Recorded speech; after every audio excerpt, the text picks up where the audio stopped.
నియోజకవర్గంలో కూటమి పార్టీల నేతల మధ్య ఇంటర్నల్ వార్ ఇప్పట్లో చల్లారేలా కనిపించడం లేదు. అధినేత ఏమో కూటమిలోకి వచ్చిన ఆ మాజీ మంత్రిని కలుపుకొని వెళ్లాల్సిందేనంటుంటే తూచ్ అదేం కుదరదు అంటున్నారట అక్కడి మిత్రపక్ష నేతలు. దీంతో సొంత ఇంట్లోనే ఆ మాజీ మంత్రిని పరాయివాడిగానే చూస్తుందట జనసేనలోని ఓ వర్గం.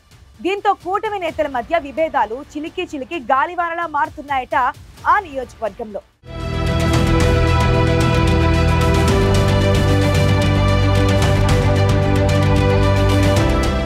ప్రకాశం జిల్లా ఒంగోలు నియోజకవర్గంలో కూటమి నేతల మధ్య విభేదాలు ఇప్పట్లో పరిష్కారమయ్యేలా కనిపించడం లేదు. ఇన్నాళ్లు టీడీపీ వర్సెస్ జనసేనగా నడిచిన అంతర్గత వారిప్పుడు జనసేన వర్సెస్ జనసేనగా మారిపోయింది. అసెంబ్లీ ఎన్నికల్లో ఓటమి తర్వాత మారిన రాజకీయ పరిణామాలతో వైసీపీని వీడి జనసేన తీర్థం పుచ్చుకున్నారు మాజీ మంత్రి బాలినేని శ్రీనివాసరెడ్డి. అంతకు ముందు దాకా ఎడమొహం పెడమొహంలా వేరువేరు పార్టీలలో ఉండి రాజకీయాలు చేస్తూ వచ్చారు బాలినేని దామచర్ల. ఒంగోలు నియోజకవర్గంలో నువ్వా నేనా అనేలా సవాళ్ల రాజకీయం నడిపించారు. అయితే జనసేనలో చేరికతో ఇప్పుడు బాలినేని శ్రీనివాసరెడ్డి కూటమి పార్టీ నాయకుడే అయినా వారిద్దరి మధ్య వైరం ఏమాత్రం తగ్గడం లేదు.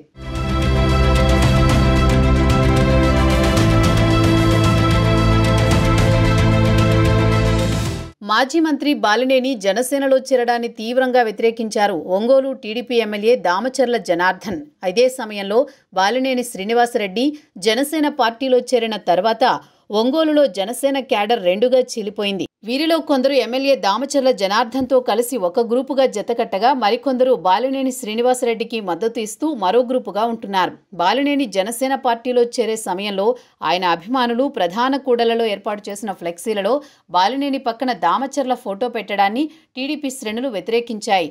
ఇలా ప్రారంభమైన ఫ్లెక్సీల రగడ ముగియకముందే అవకాశం దొరికినప్పుడల్లా బాలినేనిపై తీవ్రస్థాయిలో విరుచుకుపడుతూనే ఉన్నారు దామచర్ల.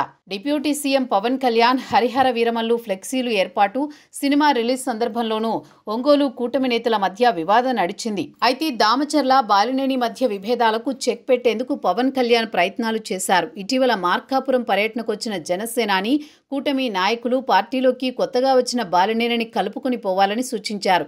కానీ అధినేత చెప్పినా ఒంగోలులో కూటమి నేతల మధ్య సయోధ్య కుదరలేదు. తాజాగా Ongole urban development authority chairman ప్రమాణ స్వీకార కార్యక్రమం నేతల మధ్య గ్యాప్ని మరింత పెంచింది.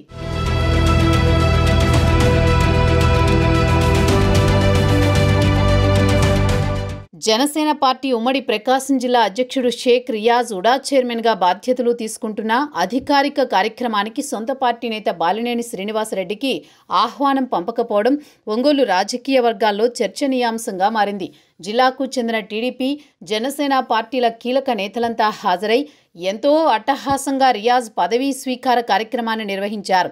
ఈ సందర్భంలోనే జిల్లా రాజకీయాల్లో సీనియర్గా ఉన్న మాజీ మంత్రి బాలినేనికి కనీసం ఆహ్వానం పంపకపోవడం రాజకీయ వర్గాల్లో మరోసారి చర్చనీయాంశంగా మారింది. రియాజ్కు శుభాకాంక్షలు చెబుతూ నగరంలో ఏర్పాటు చేసిన ఫ్లెక్సీల్లో ఎక్కడా బాలినేని ఫోటో కనిపించలేదు. టీడీపీ ఎమ్మెల్యే దామచర్ల జనార్దన్ డైరెక్షన్లోనే ఇదంతా జరిగిందని ఆరోపిస్తోంది బాలినేని వర్గం.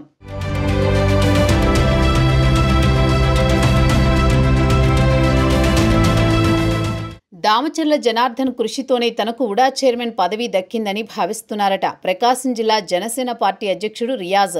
అందుకే పదవీ స్వీకారోత్సవ కార్యక్రమానికి ఆహ్వానాలు కూడా ఎమ్మెల్యే చెప్పిన వారికే పంపించారట.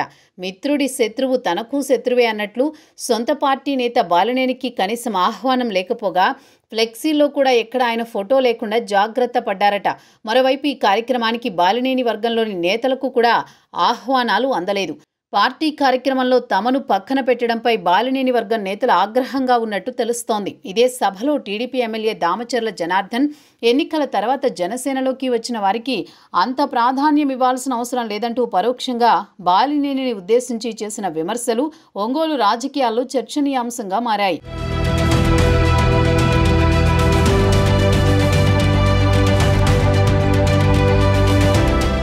అధినేత జోక్యం చేసుకున్నా ఒంగోలులో పరిస్థితులు మారకపోవడంతో కూటమిలో జరుగుతున్న పరిణామాలను మరోసారి పవన్ కళ్యాణ్ దృష్టికి తీసుకువెళ్లాలని భావిస్తున్నారట బాలినేని వర్గానికి చెందిన జనసేన నేతలు. ప్రస్తుతం జరుగుతున్న పరిణామాలు వర్గ పోరుకు మరింత ఆజ్యం పోస్తాయని, దీనివల్ల జనసేన పార్టీ ఇమేజ్ డ్యామేజ్ అవుతుందనే అభిప్రాయం రాజకీయ వర్గాల్లో వ్యక్తమవుతోంది. ఇన్నాళ్లు ఒంగోలు రాజకీయాల్లో TDP MLA Damacharla versus Balineni మధ్య నడిచిన వారిప్పుడు జనసేన వర్సెస్ జనసేనగా మారిపోయిందనే అభిప్రాయం వ్యక్తమవుతోంది. ఒంగోలు కూటమిలో అంతర్యుద్ధంపై పార్టీల అధిష్టానాలు ఎలా స్పందిస్తాయో మరి.